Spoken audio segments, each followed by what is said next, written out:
আগে ভিডিওটি দেখুন।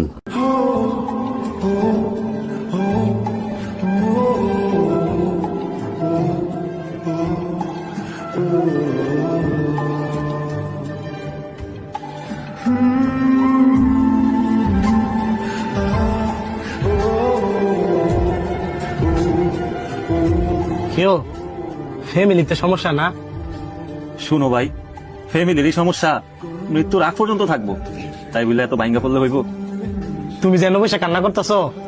এই প্রবাসের মাটিতে চোখের পানির কোনো মূল্য নাই। সবাই সবার কাজ নিয়ে ব্যস্ত, দেখার মতন কেউ নাই। এই প্রবাসের মাটিতে হাজারো কষ্ট বুকে চাপা দিয়ে রাখতে হবে, এখানে কেউ কারো কষ্টের ভাগ নেয় না। আর কত কষ্ট বুকে চাপাতে রাখবো? বউরে কিছু দিলে মায়ের রাগ করে, মারে কিছু দিলে বউ রাগ করে। শুধু বোনের আবদার, ভাইয়ের আবদার, বাপের আবদার, এই আবদার নিয়ে রাত্রেবেলা ঘুমানো লাগে। কেউ একটা বার জিজ্ঞাসা করে না আমার আবদারটা কি, আমি কি চাই।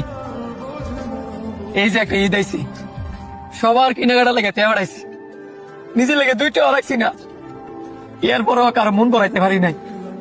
আজ প্রবাসের মাটিতে বুঝতেছি একজন প্রবাসী কি কারণে আত্মহত্যা করে।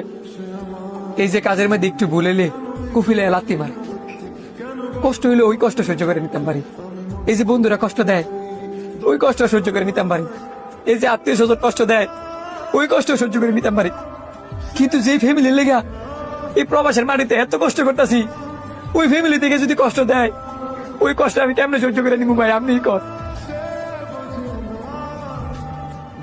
আমরা কি টেয়ার মেশিন যে যখন টেয়া চাইবো তখন টেয়া দিতে হইব?